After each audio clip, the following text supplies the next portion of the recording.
If you guys are looking for cheap and reliable coins to improve your FC25 Ultimate Team over the Halloween period, then please look no further than FIFAcoin.com. There's going to be loads of great discounts and promotions over Halloween, and don't forget to use my code Martin for that extra 5%. Link will be in the description.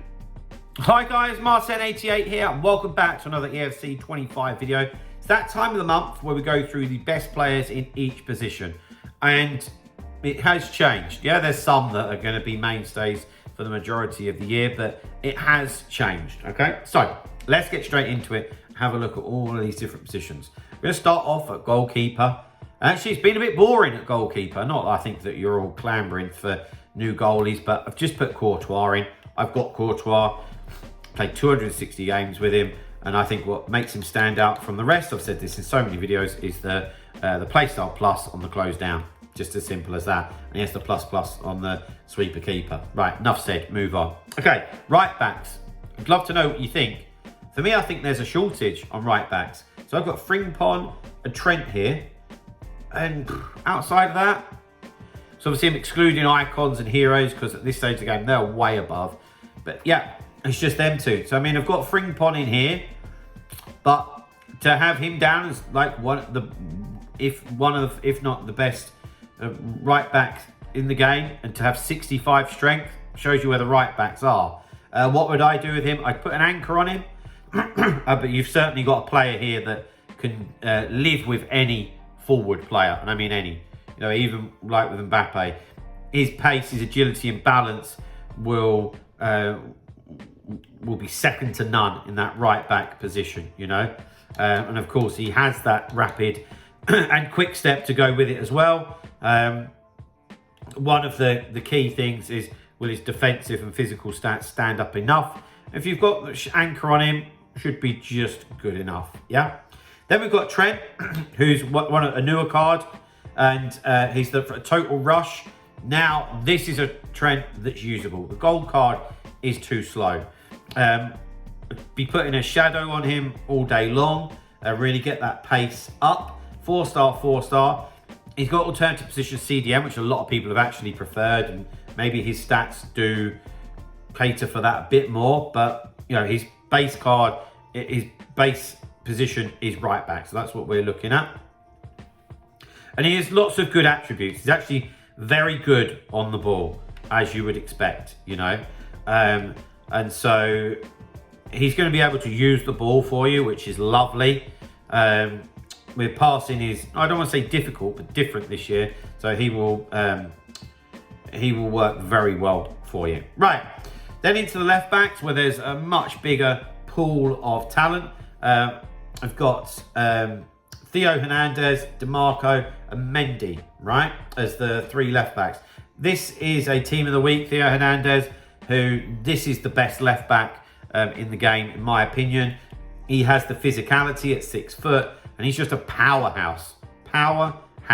Stick an anchor on him, and his strength and aggression are in the 90s, with having pace 99. Defending stats really good. Dribbling stats good enough. Passing stats all right. And he's even got some shooting stats for you as well, and some decent play styles. Anticipate, Bruiser, playstyle plus, relentless, and rapid and quick step. You know, these are good play styles. You know.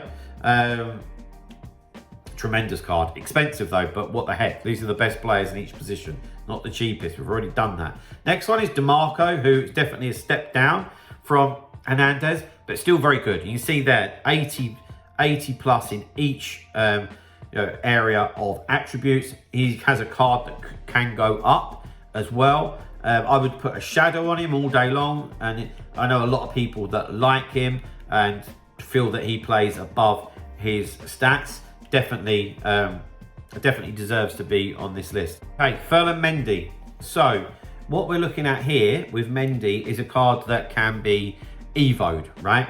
And with that evo, he then becomes absolutely insane, you know? So yeah, still deserves to be on this list, even as it is, but there'll be a lot of you that have evoed him as well, and he becomes one of the best left backs in the game, even more than he already is. Right, into the centre backs. So first one is Van Dijk, UCL road to the knockouts. Surprise, surprise. I mean, what's there to be said? It's obviously very expensive, but Van Dijk has almost seemed to get better as the years have gone on in the game cycle. And this year's no difference, to be quite honest with you. He's just an absolute man mountain. I'm not going to go through everything, but yeah, definitely the best centre-back in the game, realistically. Then we've got Rudiger. I've put Rudiger in. That's every time I've played against him, he's been a real problem. It just seems so quick, which is a bit of a weird pace split, but so quick and just so difficult to get round. And definitely deserves to make the list. He's got decent play styles and he's got defender plus as well. That's probably why I struggle against him, to be honest. Then we've got Saliba, who, again, like Rudiger, like Van Dijk, he's just so big, so difficult to get past, so powerful, so quick. Not many play styles, but also has that plus on the defender too. Tremendous card. And then we've got his pal, Gabriel. From the Trailblazers promo, very similar, again, in fact, identical to what I've said about the others. He's got the plus defender, he's got the pace, massive defending stats, massive physicals, boom. 4 centre-backs there that are going to be like a brick wall to get through. Right, now we move up the pitch. So we're looking into midfield. First one I've got on the list here in the centre of the park is Bonmati, right? So I think of her and Pateles in the same mould, right? But Bonmati is just a little bit smaller, yeah? So she doesn't quite have the physicality of Pateles, but my God, like dribbling wise, she can like run the game, yeah? You just got to know how to use these cards. 5-star weak foot as well. And she's got centre mid, cam. Just look, I mean, those dribbling stats are almost end game as it is, you know. Fabulous card, like really good. Lots of good play styles. Player roles coming out of your ears as well, just unreal. And then Pateles, who I think tops her as a card. I like Pateles that little bit more for a few reasons. One, she's just that bit bigger, yeah. So there's plenty of male centre mids or CDMs that you would have, 5'8". She's 5-star. I also love that she's left-footed because you get loads of right-footed central players, and I really enjoy having that balance, you know. So playing her alongside a Lothar Matthäus, a Bellingham, a Ramirez, a Yaya Toure, whoever it is going to be really nice. And she has everything. Put a shadow on her and her defending stats become decent. She can win the ball. And then the rest of it, in terms of the dribbling, the passing, shooting, is just a joy, you know. Arguably the best midfielder in the game. Then, as a CDM or centre mid, whatever you want to look at it, we've got Total Rush Tchouaméni. Put a shadow on him and you've got an absolute brick wall at CDM. Not a lot else to say apart from that. He's a little bit clunky, I think, on the ball, but on the whole, no.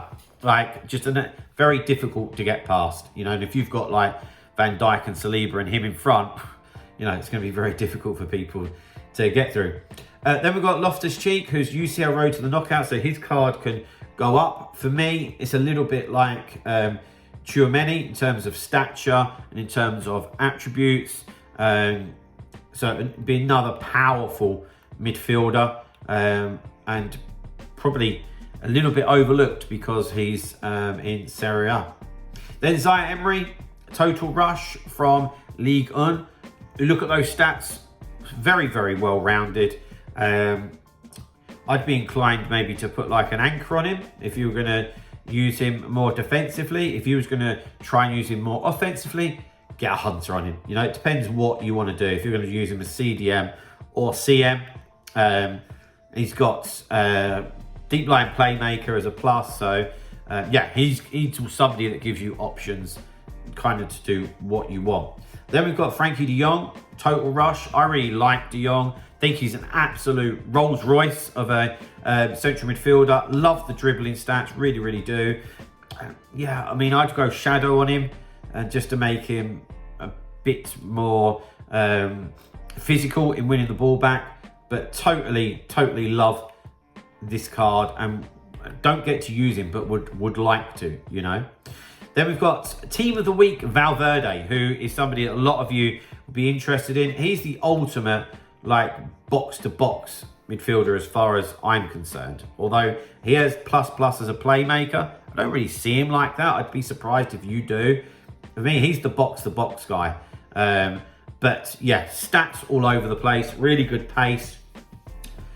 Pretty decent shooting, to be fair. And I'd Shadow or Hunter, depending on what you want to do with him.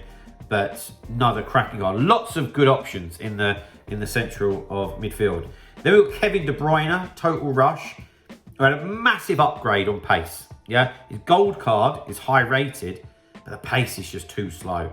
Whereas this one, it gives us that opportunity. So we could put a Shadow on him to up his defensive stats, and that'll put him to 88 acceleration, 88 sprint speed, and then we know the quality that he's got on the ball. 5-star weak foot, and he's going to be pinging stuff all over the place for you. And when we see these play styles, you get the idea of what we are talking about. Okay, out onto the wing, and the first one that we've got is Hansen Team of the Week. What a card. Just the pace, the dribbling, the shooting, the 5-star, the play styles, the roles, just it's why so many people want her. Just one of the best cards, really is. Then we've got Diani, who is a live card and could rise in attributes. Absolute live wire. Whenever I think of her in game, I just think live wire. 5'6", so that little bit more of a low center of gravity, but just so quick, you know. She has that technical and the quick step as well. A wide playmaker plus, which is interesting. I've tried that. I do like it, to be honest with you. And yeah, definitely very good card for the right-hand side. And we've got Salah, Total Rush, which of course a lot of you are going to love Salah. A little bit one-footed when you guys play with him. It's quite obvious what's going to... That's the only downside to Salah. If he had 4-star weak foot, making just another tier. He does have alternative position as striker, which is massive, to be fair. But those dribbling stats, you really notice him, and he's insane. If you can get him on his left foot as well, you know, boom. And we've got Finesse Shot, Playstyle Plus, as I'm sure a lot of you know. He's got that inside forward, which a lot of you like. So he's a very popular card, is Mohamed Salah. We've got Lauren James, who is a card that I think is appreciated, not necessarily used that much, but 5-star skill miss, 4-star weak foot. She can play cam as well. And just going forward, she has so many good attacking stats and lots of decent play styles. She's got the rapid and quick step, and then, you know, flair, first touch, trickster. Like, she's decent. And then she's got good rolls as well. Yeah, very good card indeed. Then we've actually got an SBC here, which is Rafina Trailblazers. And I've played against this card a few times. It was just really good. For me, it's just the dribbling, the way this card feels. In fairness, it's sort of probably coupled with the pace. He's got the rapid and he's got the quick step, which makes him feel like that. Good pluses as well. So if you're running a La Liga team, you can afford to do him, go get him done. Okay, then we've got Vinicius Jr., Team of the Week, who, if you've played against him, unsurprisingly, is just so fast, just lightning quick. I always have a bit of an issue with the composure. Some people will notice that, some people won't. I've noticed it when, you know, seeing certain people, but, you know, he's devastating going forward. 5-star skill miss. If you're a skiller and you can use him to your best abilities, then you've just got a wow card on your hands, you know. Rapid, quick step, playstyle plus, unsurprisingly. Inside forward plus, yeah. And was unlucky not to get the Ballon d'Or. Then we've got Kvaratskhelia from Napoli, who's a very good card. 5-star. Can play left, right, middle. That's very nice. And then all the attacking stats are very good. And just what's more to be said on that, you know. And on all of these different positions, whether you want to play him in the middle, on the right, or on the left, he has roles. And I think that's quite rare and quite unique, you know. Then we've got Neymar, who's Does make the list, but card isn't quite as good as previous years. However, you do look at those dribbling stats and they, you struggle to find many cards that have those types of dribbling stats. So put a Hunter on him as an example, and obviously you've got an absolute magical, I'd go Cam. That's exactly what I'd do. 5-star, 5-star, if you can fit him in. Some nice play styles. There's Cam, Shadow Striker. I quite like that one, to be fair. So yeah, Neymar makes the list. Then we've got Bellingham. Didn't really know where to pop him in. So this is a live card. I feel like the gold Bellingham is a bit clunky, and certainly it's the way I think that some people feel. This card obviously has a boost in those areas. Plus, it's a live card. Real Madrid are going to progress. Bellingham is going to get more upgrades. So the pace and the agility and the balance is going to continue to go up. But of course, the rest of the card is already extremely good. He's the all-round midfielder, isn't he, Bellingham? And for me, though, he's not a Cam. For me, he's definitely a centre mid. And then we get into the strikers. First one is Trailblazers. Haaland, just such a weird pace split, but I can't deny that it's true. And this year, it's not all about, with Haaland, the physicality. Like in front of goal, I find that he's more deadly on his weak foot as well, which I don't feel like he always has been when playing against him. And yeah, I feel like he's more dangerous to play against than ever, and to be fair. And of course, once he gets going, he's so difficult to stop. And he's the only striker that I've actually played against that I think you are making good runs against me. And that should be the Poacher ++. But other players got that, and I don't normally see it. Next one is Mbappe. Surprise, surprise. I'm not going to dwell on him. I say this all the time. If you don't know that Mbappe is one of the best players, then maybe you should start playing a different game. If you've got him, congrats. Right, next one on the list is Alex Morgan, who's an SBC. I always have trouble coming up against her. For me, it's the 5-star weak foot. It's the height, because that gives you a little bit more agility and balance. And once you've got a Hunter on her, she's very difficult to defend against. She's very lethal, and she has that finesse shot playstyle plus and the Poacher ++ as well. And then last but by no means least is one of my favourite players in the game, Heung-min Son. And I think a lot of people like Son, and they've used Salah as well, particularly because of the finesse shot playstyle plus. But for me, Son offers more because of the 5-star weak foot and because of the height, and he's just deadlier on either foot. And even, he's a bit more physical at 6 foot as well. So yeah, there we have it. So guys, take a breath. For me, they are the best players in the game at the moment at the end of October. I hope that you found that knowledgeable and enjoyed the video. If you have, please drop a like, subscribe to the channel if you haven't already. I'll see you guys very, very soon. See you later, guys. Bye-bye.